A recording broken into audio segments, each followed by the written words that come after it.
Nous célébrons aujourd'hui le 79e anniversaire de la fin de la Seconde Guerre mondiale et la signature de l'armistice du 8 mai 1945. Cette année 2024 revêt un caractère particulier, puisque nous célébrons le 80e anniversaire du débarquement de Normandie et de Provence et de la libération de la France. Et qui mieux que le colonel Muller pour témoigner de ces événements et nous transmettre son histoire. L'armistice fut signé à Reims. Ce fut la fin du Reich. Dans les rues, les gens dansaient.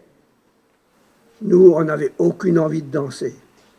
Nous pensions à nos frères d'armes qui ont laissé leur vie dans ce périple. Ils sont là, les fantômes de ma jeunesse. Ils sont restés jeunes à jamais, intemporels. La mort les figeant dans une éternelle jeunesse. Ils nous rappellent, nous les chanceux, les rescapés, nous les vétérans blanchis, la mémoire embrumée de souvenirs, de votre souvenir à vous. Chers frères d'armes à jamais disparus, et pourtant toujours là. Ils sont là, les fantômes de ma jeunesse.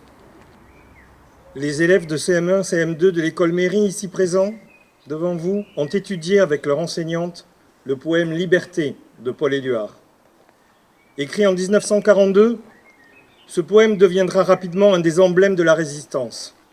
Sur chaque bouffée dehors, sur la mer, sur les bateaux, sur la montagne des montes, j'écris ton nom. Sur la lampe qui s'allume, sur la lampe qui s'éteint, sur mes raisins réunis, j'écris ton nom. Sur la vitre des surprises, sur les lèvres attendries, bien au-dessus du silence, j'écris ton nom. Et par le pouvoir d'un mot, je recommence ma vie. Je suis né pour te connaître, pour te nommer. Liberté! Quand les hommes vivront d'amour, il n'y aura plus de misère et commenceront les beaux jours.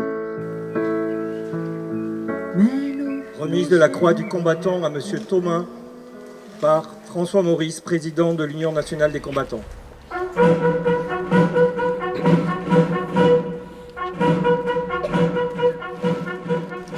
Le 8 mai 1945, l'Allemagne nazie capitulait.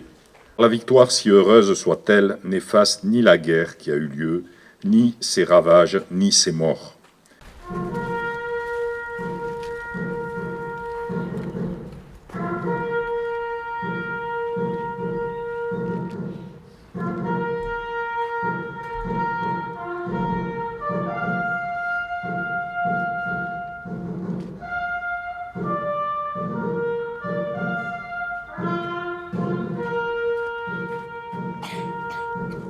C'est la plus jolie cérémonie que j'ai jamais vue et Dieu sait si j'en ai vécu. C'est évidemment la victoire sur le nazisme, mais c'est aussi un message pour éviter que de nouveaux régimes dictatoriaux s'imposent dans différents pays et sur la planète. Achille Muller s'est engagé pour la libération nationale et sans un sentiment nationaliste, xénophobe. Il portait une juste cause de libération nationale contre une dictature. Et c'est un homme qui a maintenant, bientôt, dans quelques jours, 100 ans. Je tenais, sans être trop long, à vous remercier d'être venus aussi nombreux aujourd'hui.